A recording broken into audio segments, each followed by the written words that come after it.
In the chaos of everyday life, emotions often feel like waves we cannot control, rising suddenly, crashing over us, then pulling us under without warning. Many people believe they are at the mercy of their moods, trapped in cycles of anxiety, frustration, or self-doubt.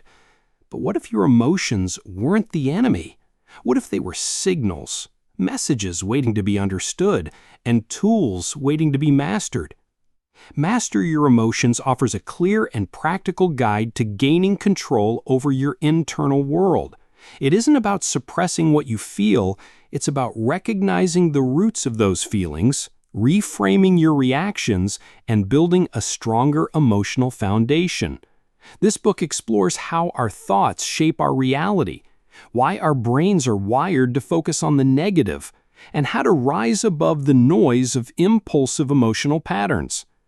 Through a step-by-step exploration, this summary will uncover how to develop emotional independence, build resilience, and intentionally shift your mental state regardless of what life throws at you. Whether you're navigating stress, insecurity, or emotional burnout, the journey begins here, by learning to master what happens inside so the world outside no longer holds all the power. Part 1. Understanding Emotions. Chapters 1 through 3. Have you ever been swept away by a wave of emotions you couldn't explain, or found yourself reacting strongly to a situation, only to wonder why it hit so deeply? Emotions can feel mysterious, even overwhelming, yet they hold powerful clues about who we are and how we relate to the world. In this first part of the journey, we'll uncover the foundation of emotional mastery. We'll begin by asking a fundamental question: what exactly are emotions? From there, we'll explore the quiet yet dominant force that shapes much of our inner experience, the ego. And finally, we'll examine the hidden drivers behind our emotional responses, why we feel what we feel. By the end of this section, you'll not only understand your emotions more clearly, but also begin to view them as signals you can interpret and influence. Part 1 is your compass for navigating the emotional landscape ahead. And it all starts with awareness. Let's begin. What are emotions? Emotions are not random occurrences. They are deeply embedded signals, biological and psychological responses to our interpretation of the world around us. At their core, emotions are forms of energy that arise within us based on the meaning we assign to experiences. When we encounter a situation, our brain processes it through the lens of our past, our beliefs, and our expectations. The result of that interpretation is what we experience as an emotion. Every emotion carries with it a message.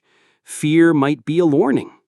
Excitement might be anticipation of gain. And sadness might signal a perceived loss. These responses are not inherently good or bad. They're simply indicators, data points from our internal system meant to guide our behavior and decisions. However, what often causes distress is not the emotion itself, but our resistance to it or our lack of understanding of where it comes from. It's important to note that emotions are closely tied to our thoughts. A single event can trigger very different emotional reactions in two individuals, depending on how each one thinks about the situation. This shows that emotions do not exist in isolation. They are the product of interpretation. That interpretation may happen so quickly that it feels automatic, but it is still there. This is why awareness is key. Another essential point is that emotions are temporary. No emotional state lasts forever, no matter how intense it might feel in the moment. Emotions rise and fall like waves. Learning to observe them rather than identify with them is one of the first steps toward emotional mastery. When we say, "I am angry," we are fusing our identity with a fleeting emotion.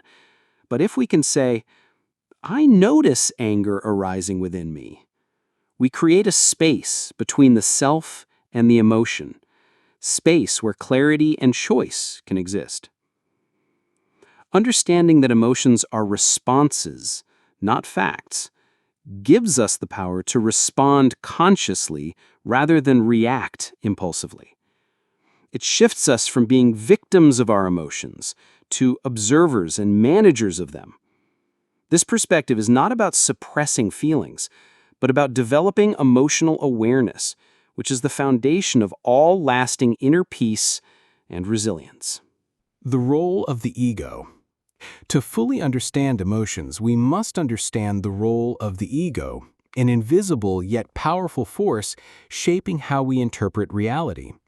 The ego is not who we truly are, but rather the mental construct we have built over time, through memories, social roles, achievements, labels, and beliefs. It is the identity we cling to, the I, that seeks approval, recognition, and certainty in a world of change. The ego thrives on attachment. It defines itself by what it has, possessions, what it does, achievements, and how others perceive it, status and identity.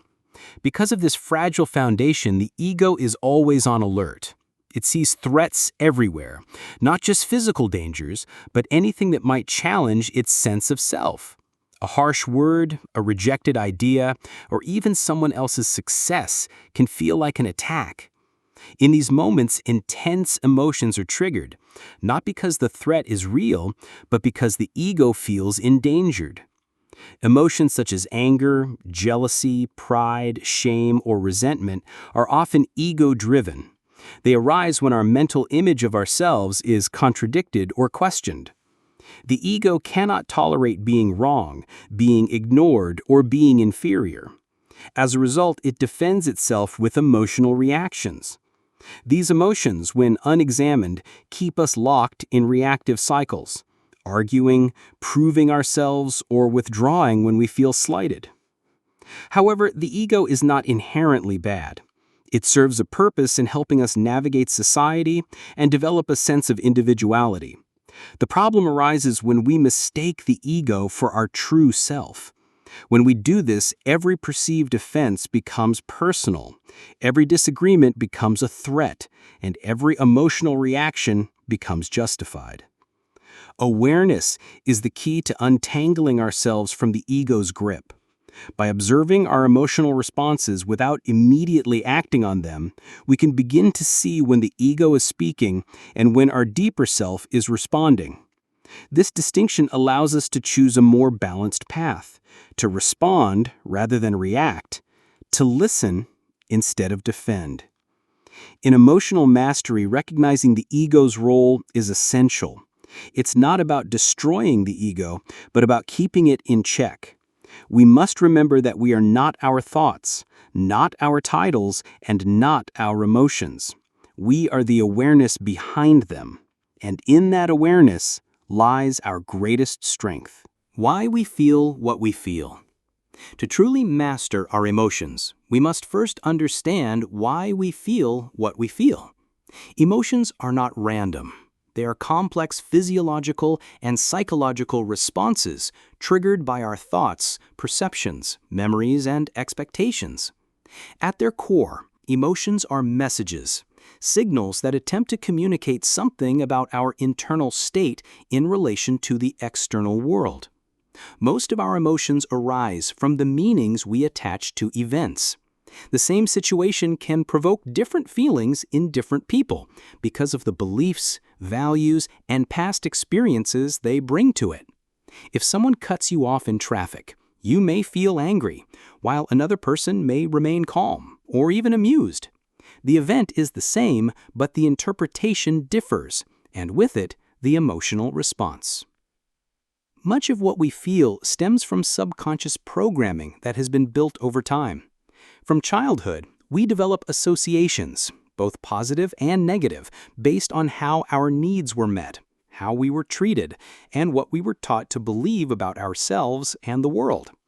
These associations form emotional patterns that often operate without our conscious awareness. For instance, someone who is frequently criticized as a child may feel anxiety or defensiveness whenever they perceive judgment, even if none was intended.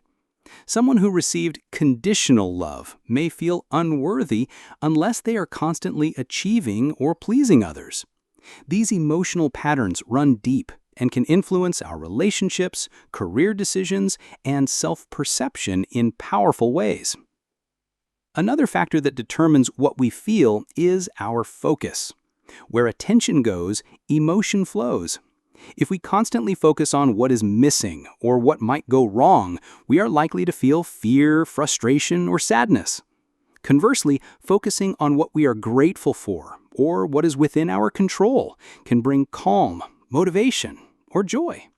Our emotions follow the direction of our mental focus. It is also important to understand that emotions serve a functional role. Fear protects us from danger. Anger signals injustice, and sadness helps us process loss. The issue arises not from the emotions themselves, but from becoming entangled in them or misinterpreting their purpose. When we resist, suppress, or over-identify with our emotions, we suffer. But when we observe and understand them, they become valuable tools for personal growth. Ultimately, we feel what we feel because our minds are interpreting our reality through a lens shaped by our past. By becoming more aware of that lens, we gain the power to reshape our emotional lives and respond to challenges with clarity and purpose. Part 2. Factors that influence emotions. Chapters 4 through 10. Emotions may feel like unpredictable waves that rise and fall without warning, but in reality, they are often shaped by identifiable influences. In this part of the book, we turn our attention to the various external and internal factors that significantly affect our emotional states, often without us even realizing it. Our moods and feelings are not purely psychological.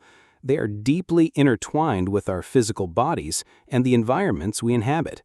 From the quality of our sleep to the way we breathe, from the words we choose to the music we listen to, every aspect of our daily experience can shift our emotional landscape.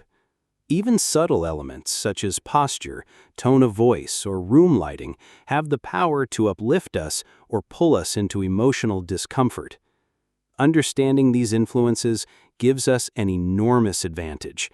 Rather than feeling like victims of our moods, we begin to see that we can influence how we feel by making simple, deliberate choices.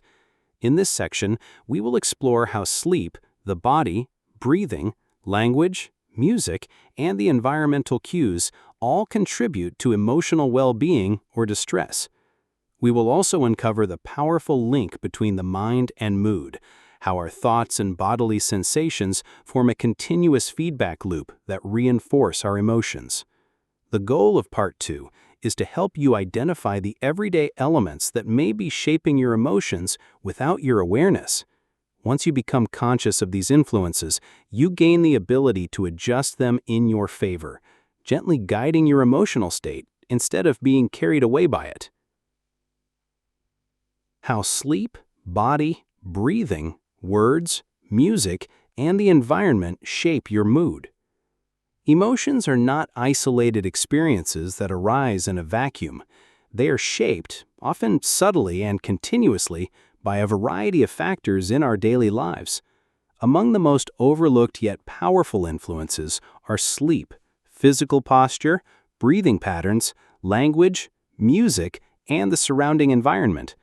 Each of these elements contributes to our emotional baseline, either improving or worsening how we feel, often without us realizing their impact. Sleep, the silent mood regulator. Sleep is the foundation of emotional health. Poor sleep disrupts brain function, making it harder to regulate emotions and more likely that we'll overreact to even minor stressors. When sleep deprived, the brain's amygdala, responsible for processing emotions, becomes hyperactive, while the prefrontal cortex, which helps in rational decision-making and emotional regulation, weakens in its control. This imbalance makes us more prone to irritability, anxiety, and sadness. On the other hand, restful sleep restores emotional balance and enhances our ability to handle stress. The quality, duration, and consistency of sleep all play a crucial role in how we experience emotions throughout the day. The body-mood connection. Our physical body directly influences how we feel. For example, posture communicates signals to the brain. Slouching or collapsing the chest can promote feelings of helplessness, while standing tall and maintaining an open, upright posture can foster confidence and optimism. Movement also plays a role. Engaging in even mild physical activity, such as walking, can increase the production of endorphins and serotonin, which naturally elevate mood. The body does not just respond to emotions, it also sends signals that generate emotional states. Therefore, by consciously adjusting how we carry ourselves, we can influence the emotional messages being sent to the brain. Breathing and its emotional power. Breathing is an often overlooked tool for regulating emotions. The way we breathe influences the autonomic nervous system, which governs stress responses. Shallow, rapid breathing activates the sympathetic nervous system, preparing us for fight or flight, which increases anxiety and emotional tension. In contrast, deep, slow breathing engages the parasympathetic nervous system, promoting relaxation and emotional clarity. Practices such as mindful breathing or diaphragmatic breathing can interrupt emotional spirals and restore balance. With just a few conscious breaths, we can begin to shift our emotional state and return to a calmer baseline. The language we use. Words have power, not only in how we communicate with others, but also in how we talk to ourselves. Language shapes perception. If we use exaggerated or emotionally charged terms to describe our experiences, such as, "This is a disaster, I'm terrible at everything," we intensify our emotional reactions. On the other hand, choosing more neutral or constructive language can help us reframe our experiences and regulate our feelings. Changing self-talk from, "I can't handle this," to, "This is difficult, but I'll manage," makes a significant emotional difference. Over time, the habitual use of empowering language builds resilience and emotional strength. Music and emotional resonance. Music has the ability to instantly shift emotional states. It can energize, calm, inspire, or soothe, depending on the rhythm, tempo, and tone. This emotional power lies in the brain's response to auditory stimuli. Music can stimulate the release of dopamine, evoke memories, and align with our current mood to either reinforce it or shift it. Listening to music that resonates with how we want to feel rather than how we currently feel can become a tool for emotional redirection. For example, calming music during the stressful moment can bring about a sense of peace, while upbeat music can lift the spirits when energy is low. Environmental triggers. Our surroundings influence our emotional states more than we might think. Factors such as lighting, noise, clutter, and color have measurable effects on mood. A noisy, dimly lit, or chaotic environment can increase stress and irritability, whereas a quiet, clean, and well-lit space can foster calm and clarity.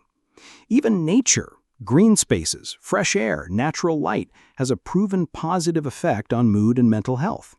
Creating an environment that supports emotional balance, whether through design or sensory adjustments, empowers us to feel more in control of our inner world. Integrating the influences. Each of these factors, sleep, body posture, breathing, language, music, and environment, may seem small on their own. Yet, when combined, they form the emotional fabric of our daily lives.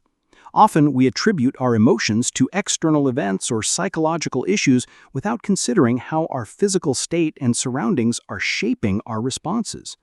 Once we recognize these hidden influencers, we can begin to take small, intentional steps to align them in our favor. In doing so, we create a stable emotional foundation, one that supports clarity, resilience, and well-being. The link between mind and mood. The relationship between the mind and mood is circular and constant. How we think shapes how we feel, and how we feel influences how we think. This two-way connection forms the basis of much of our emotional experience. While external circumstances do play a role, it is the interpretation of those events, the thoughts we generate in response, that largely determines our emotional reactions. In this sense, the mind becomes the filter through which all emotions are processed. The mind is in perpetual motion. Thoughts arise almost continuously, often without our conscious control. Many of these thoughts are automatic, habitual, and conditioned by past experiences, beliefs, and fears. When left unchecked, these thought patterns can spiral into anxiety, sadness, or frustration. On the other hand, becoming aware of one's thoughts without immediately identifying with them creates space between the mind and mood. That space is where emotional regulation begins. Emotions are not only responses to events, but also reflections of the internal narratives we hold. A person who constantly thinks, "I am not good enough," will experience a mood that mirrors that thought, typically one of insecurity, anxiety, or sadness. The same situation might lead to very different emotions depending on the story the mind constructs around it. This is why two individuals can face the same challenge but feel very differently about it. The difference lies not in the event itself, but in the lens through which it is viewed. Mood also shapes thinking. When we are in a negative emotional state, our thoughts tend to follow suit. A bad mood encourages pessimistic thinking, which in turn reinforces the mood. This feedback loop can become self-perpetuating if not interrupted. Conversely, positive emotions tend to broaden perspective, promote creative problem-solving, and facilitate resilience. Recognizing this loop allows us to question the validity of our thoughts during emotional lows and to prevent mood-driven interpretations from becoming our reality. Understanding the connection between mind and mood is not about suppressing thoughts or feelings, it's about observing them, questioning their origins, and choosing how to respond. When we acknowledge this relationship, we gain the ability to influence our emotional experience gently but powerfully. Part 3. Changing Your Emotions. In the first two parts of this book, we explored the nature of emotions, what they are, how they function, and the many internal and external factors that influence them. We've come to understand that while emotions are a natural part of human experience, they are not fixed. They can be shaped, redirected, and even transformed through conscious effort and self-awareness. In Part 3, the focus now turns to practical change, how to shift from emotional reactivity to emotional mastery. This section provides the reader with actionable tools to reinterpret life's experiences, break free from the grip of negative patterns, and create lasting emotional change. Emphasis is placed on understanding the brain's role in emotional processing and how deliberate practices can rewire neural pathways to promote calm, clarity, and resilience. The following chapters dive into the core techniques of emotional transformation. You'll learn how to reframe experiences so they lose their emotional sting, how to let go of painful mental attachments, and how to manage emotions both in the heat of the moment and across the long arc of your life. The tools presented are grounded in neuroscience and psychology, but are delivered with simplicity and clarity. The journey of mastering your emotions is not about suppressing what you feel. It is about learning how to respond instead of react, about becoming the conscious observer of your emotional life rather than its passive participant. In this part, we move from understanding to change, from insight to implementation. How to reinterpret experiences. One of the most powerful tools in emotional transformation is the ability to reinterpret our experiences. This process does not require changing the events themselves, but rather the meaning we assign to them. The emotional charge of an experience is often not about what happened, but how we perceive what happened. At any given moment, our brain is flooded with information. To make sense of this constant stream, it relies on mental shortcuts, beliefs, memories, and past experiences to quickly form interpretations. These interpretations then trigger corresponding emotional responses. For example, if someone fails to return your call, your mind might interpret it as rejection, disrespect, or forgetfulness, each meaning triggering a different emotional outcome. The event itself remains unchanged, but the feeling that results is entirely shaped by interpretation. The key then is not to resist or deny our emotional reactions, but to challenge the interpretations that gave rise to them. When we pause and ask ourselves, is there another way to view this situation? We begin to take control of our emotional response. Reinterpreting does not mean pretending everything is fine or denying harm when it has occurred. Rather, it is about creating space between the stimulus and our reaction. Space wide enough for a different perspective to enter.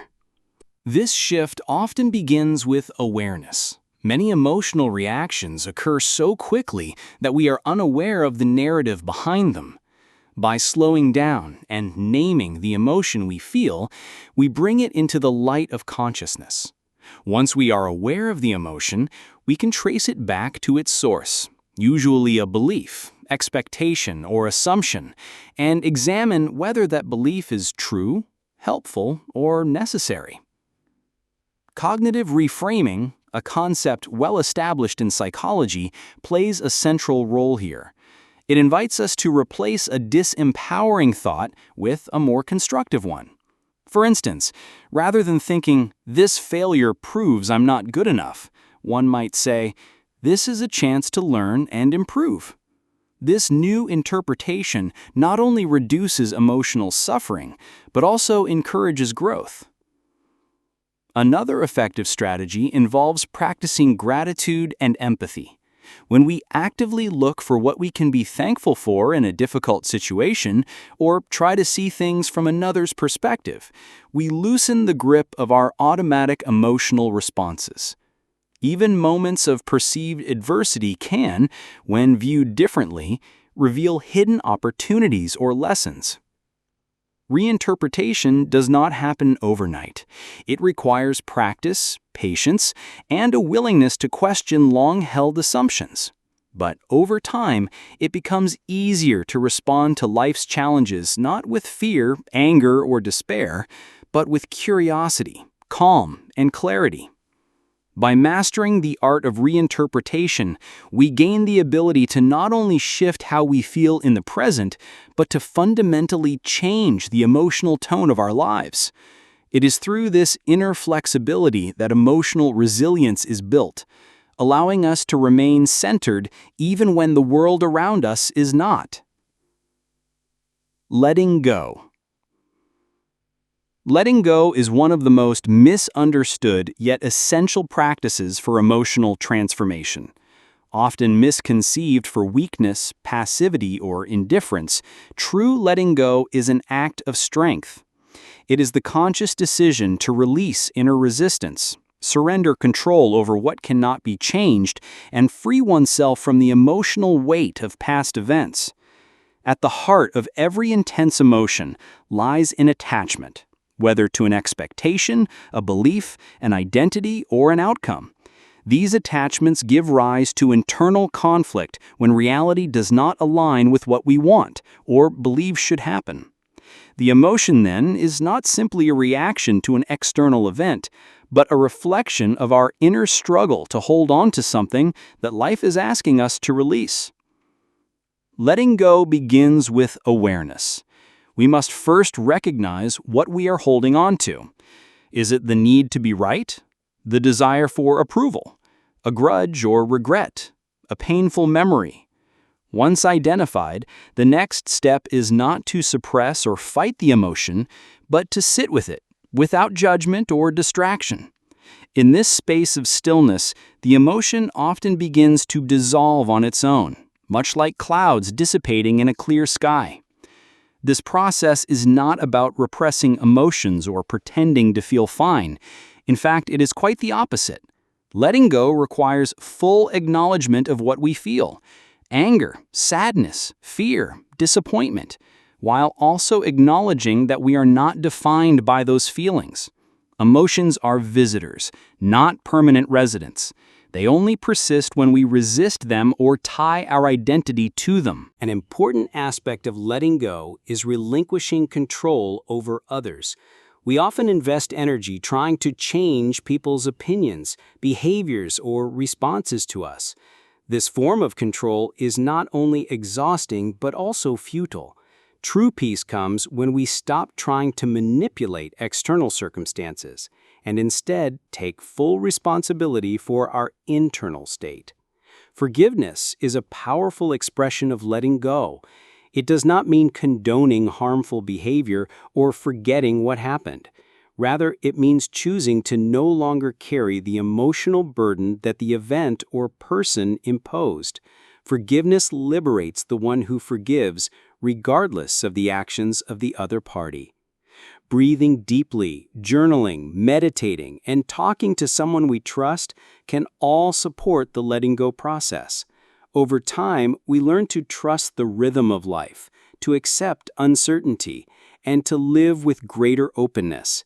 Letting go is not a one-time act, but a lifelong practice. It is not always easy, but it is always freeing. With each release, we reclaim a piece of our energy, clarity, and peace.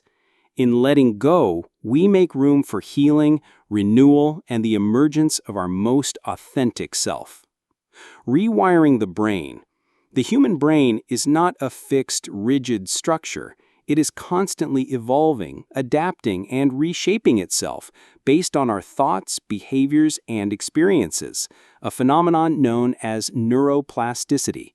This remarkable feature of the brain gives us the power to change our emotional patterns, not just temporarily, but permanently. To master our emotions, we must understand how to consciously rewire the brain in ways that promote inner peace, resilience, and emotional well-being. Our emotions are the product of neural circuits, well-worn pathways shaped over years of habitual thinking and reacting. When we respond to a situation in the same way repeatedly, whether with fear, anger, guilt, or sadness, we strengthen those neural connections. The more we use a pathway, the more dominant it becomes. This is why negative emotional patterns can feel automatic and difficult to break. The first step in rewiring is awareness. We must learn to observe our emotional responses and identify the mental patterns that accompany them. What thought usually comes before the feeling? What belief fuels the reaction? By bringing these subconscious patterns to the surface, we weaken their hold over us and create space for new choices. Replacing old emotional habits with new ones requires both consistency and repetition. Just as negative thoughts reinforce negative emotions, intentional positive thoughts can reshape the brain in empowering ways. Practicing gratitude, compassion, and positive self-talk stimulates new neural pathways, gradually making those emotions more natural and accessible. Visualization is another powerful technique for rewiring. When we vividly imagine ourselves responding to challenging situations with calm, confidence, or kindness, the brain responds as if we are actually having that experience. Over time, these imagined scenarios prepare the brain to respond differently in real life, reinforcing emotional flexibility.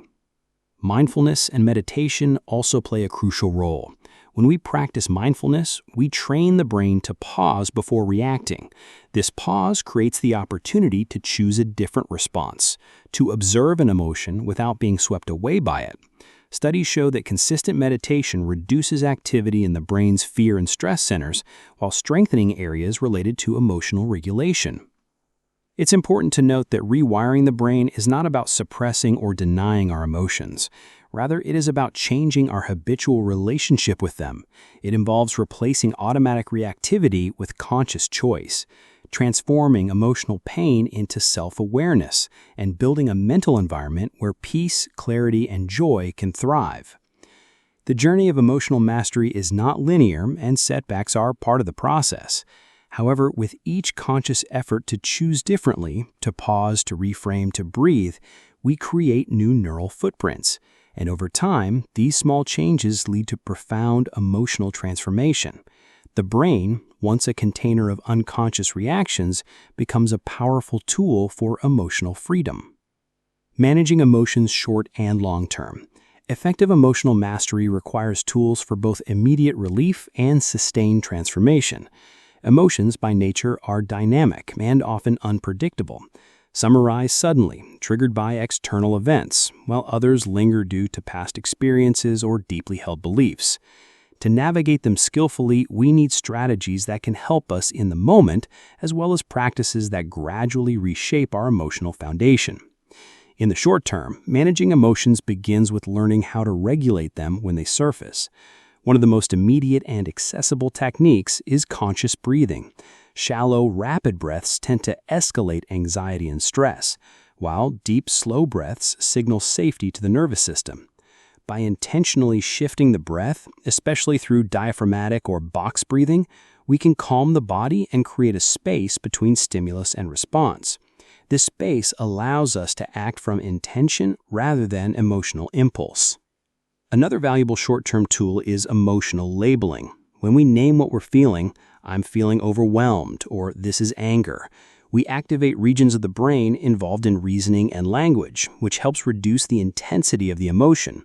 Labeling also cultivates emotional clarity, enabling more effective responses. Physical movement can also quickly change emotional states. Emotions are energy in motion, and activities like walking, stretching, dancing, or shaking out tension help release stored emotional energy. Likewise, changing your environment, such as stepping outside or entering a calmer space, can reset your mood. Small sensory shifts like playing soothing music, lighting a candle, or using essential oils can also redirect emotional energy. Long-term management, however, involves a deeper restructuring of our emotional patterns. This begins with cultivating self-awareness and understanding the underlying beliefs that drive our emotional responses.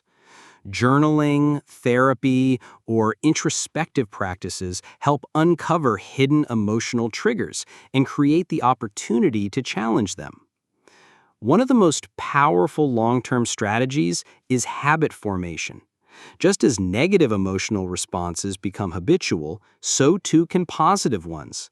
Establishing daily routines that promote well-being, such as mindfulness, exercise, sufficient sleep, and intentional gratitude, trains the brain to default to more balanced emotional states. Additionally, developing a compassionate inner dialogue over time can significantly reduce chronic emotional distress. Many people struggle with an inner critic that amplifies guilt, shame, or self-doubt. Replacing this voice with one of encouragement and empathy fosters emotional resilience and self-worth. It's important to view long-term emotional management not as the suppression of feelings, but as the development of emotional agility, the ability to acknowledge, feel, and respond appropriately to emotions without being controlled by them. This involves practicing patience, as emotional growth is often gradual and nonlinear. Ultimately, mastering emotions short and long term is about becoming the observer rather than the prisoner of our emotional states. In moments of overwhelm, we employ tools to steady ourselves. Over time, we build habits and mindsets that support emotional balance as a way of life. This integration of immediate regulation with long-term transformation paves the way for lasting peace, clarity, and emotional freedom. Part 4. Emotional Growth and Common Emotional Challenges. Emotions are not simply fleeting experiences to be controlled or avoided, they are powerful messengers and teachers. In Part 4, we explore how emotions, when properly understood and navigated, can become catalysts for personal growth. Rather than seeing emotional discomfort as a weakness, this section invites you to view it as a doorway to greater self-awareness, strength, and transformation. Chapters 18 through 29 shift the focus from theory to real-life application. We move from general emotional principles to specific relatable challenges that many people face in their day-to-day lives. Jealousy, fear, stress, procrastination, self-doubt, and more. These emotions often arise in moments when we feel most vulnerable, and they have the potential to either entrap us in cycles of negativity or propel us toward insight and healing. This part is designed to help you unpack these emotional states one by one. You will learn not only why they arise, but also how to respond to them with clarity and confidence. Each chapter provides tools to help you move through these challenges, whether they stem from unresolved past experiences, current life pressures, or limiting thought patterns. As you journey through this section, you'll begin to see emotional growth not as a destination, but as an ongoing process.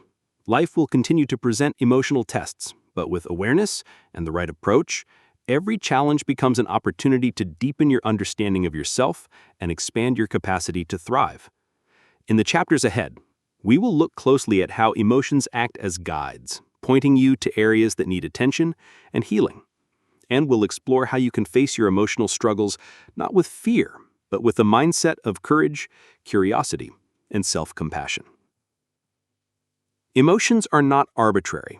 They serve a function, often pointing us toward areas of life that require our attention. In essence, they act as internal compasses that highlight the gap between where we are and where we could be. Rather than being obstacles to overcome, emotions, especially the uncomfortable ones, are signals that can guide our personal evolution. The key lies in learning how to interpret them accurately and respond constructively. According to Meurisse, every emotion we experience carries information about our values, beliefs, and unmet needs. When we feel anger, it often signals that a boundary has been crossed.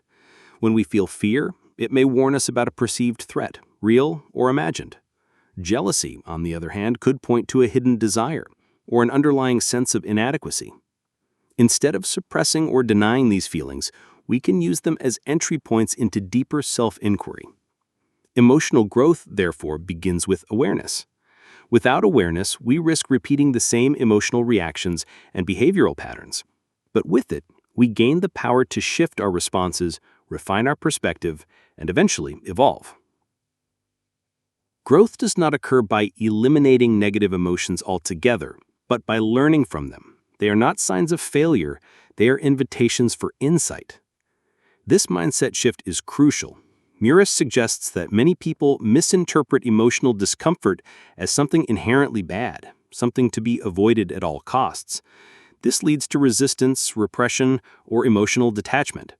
Yet emotions that are ignored tend to resurface in more intense or disruptive ways. The real transformation occurs when we pause and ask, what is this emotion trying to teach me? What does it reveal about my inner world? By approaching emotions this way, they become tools for growth. Over time, we begin to notice patterns, recurring triggers, repeated stories we tell ourselves, habitual thoughts that fuel emotional turmoil.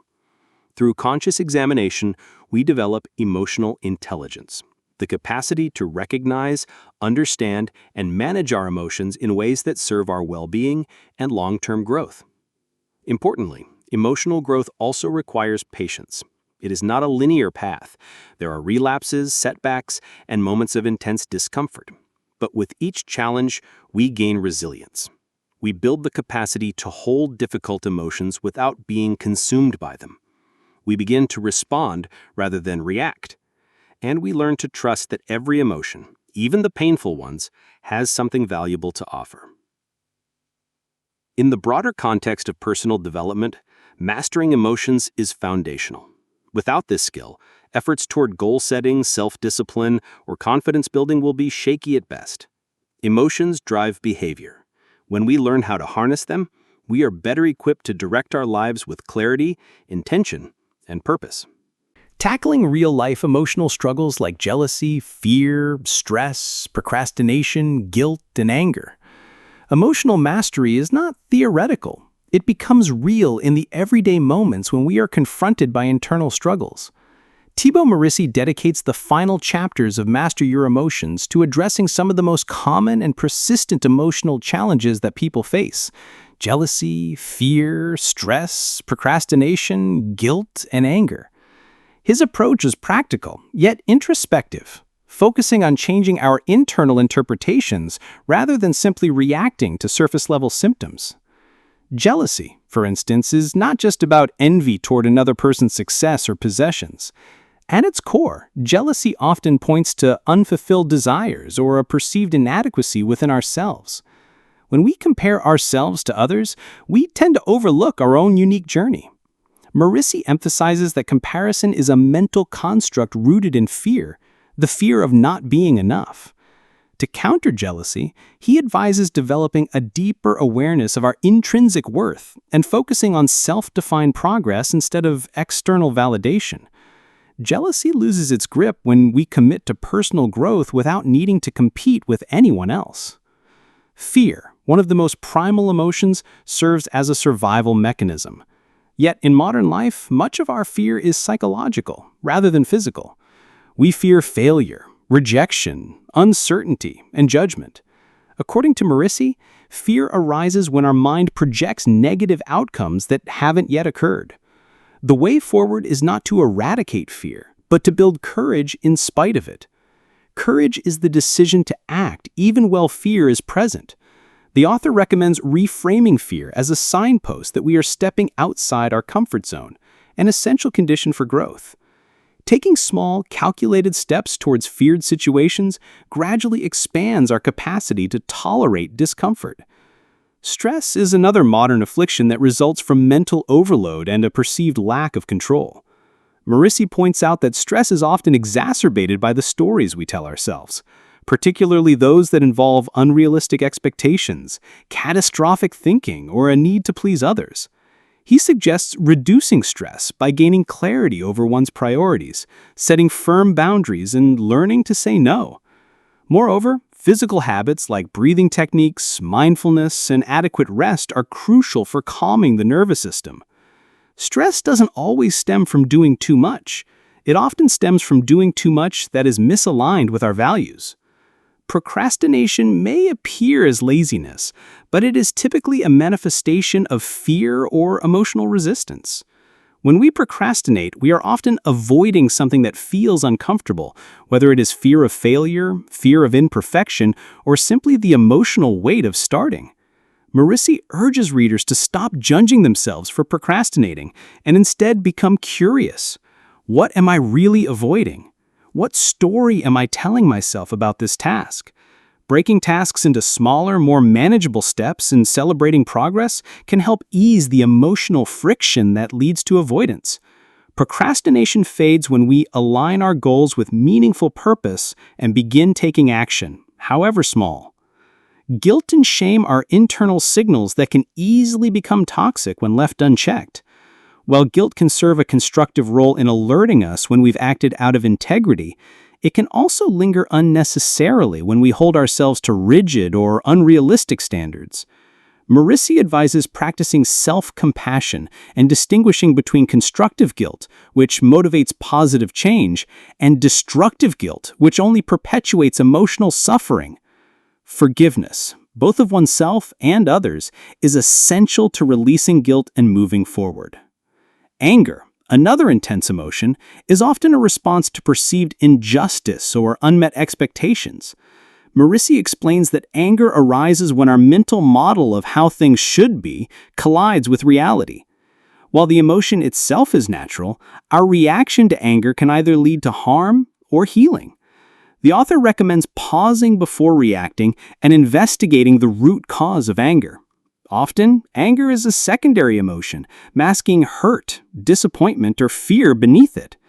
By acknowledging these deeper layers, we can respond more effectively. Constructive outlets such as journaling, deep breathing, or calm conversation can prevent anger from escalating into aggression or resentment. In all these examples, the core message remains the same. Emotions are messengers, not enemies. The challenge is not in feeling them, but in how we interpret and act upon them. Emotional struggles are universal. They don't signify weakness, they signify our humanity. What matters is how we meet them.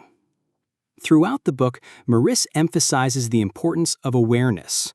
Most emotional pain arises from unconscious patterns, reactive thoughts, habitual comparisons, past traumas, or limiting beliefs. When we bring these into conscious awareness, we create the space to choose a different response. Instead of reacting blindly, we can pause, observe, and redirect our focus. Awareness transforms emotional suffering into emotional insight. Another key idea is personal responsibility. Emotional mastery does not mean controlling the external world, it means taking ownership of our internal world. We may not control every emotion we feel, but we do have control over the meaning we give to those emotions. Meurisse encourages readers to stop blaming others for their emotional state. By reclaiming this power, we shift from victimhood to agency. Additionally, environmental influences play a subtle yet significant role. Who we spend time with, what we consume, and how we spend our time all affect our emotional landscape. Surrounding ourselves with emotionally healthy individuals, practicing gratitude, maintaining a morning routine, and cultivating supportive habits all contribute to emotional resilience. Ultimately, Master Your Emotions is a guide for emotional freedom. It does not promise that life will become devoid of struggle. Instead, it offers tools to navigate those struggles with grace, awareness, and growth. Emotional mastery is not perfection. It is a lifelong practice of observing, understanding, and evolving. It is about becoming less reactive and more intentional, less ruled by fear, and more guided by clarity. Meurisse leaves the reader with the understanding that emotions are not problems to fix, but parts of ourselves to understand. Every challenge, from jealousy to procrastination, is an opportunity to deepen self-awareness and align more fully with our true values. In this way, emotional struggles become stepping stones to personal transformation. Conclusion. Emotions, once seen as unpredictable waves crashing over us, can now be understood as messages, signals from within, asking for attention, awareness, and care. Mastering them is not about suppressing how we feel or pretending that pain and fear do not exist.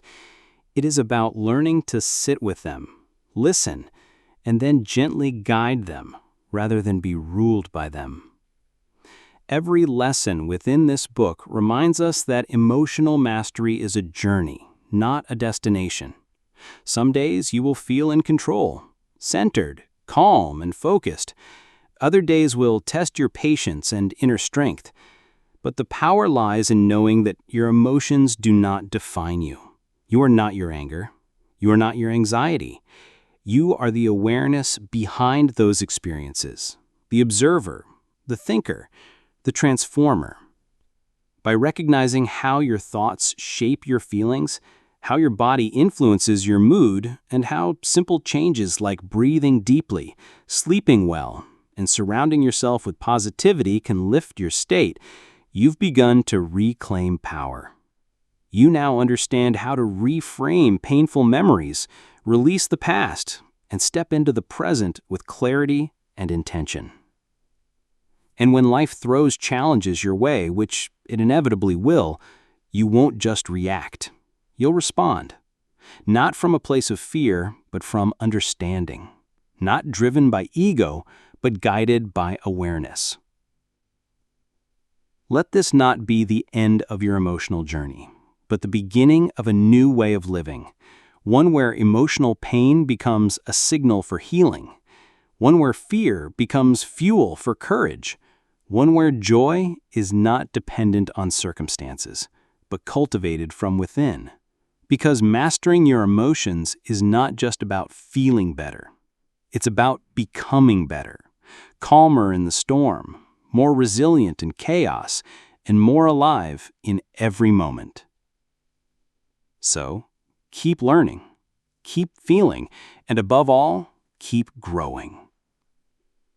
If this summary helped you see emotions in a new light, don't keep it to yourself. Share it with someone who needs it today. Emotions affect us all, but very few take the time to truly understand them. Be part of the change. Like this video if you found it valuable. Comment below, what's one emotion you're learning to master, and how? Subscribe for more powerful summaries that help you grow mentally, emotionally, and financially. Turn on notifications so you never miss another life-changing video. Share this with a friend because transformation starts with awareness, and awareness spreads when we share. Remember, emotional mastery isn't a gift, it's a skill. And every time you hit play on a video like this, you're investing in a stronger, calmer, and wiser version of yourself. Let's grow together.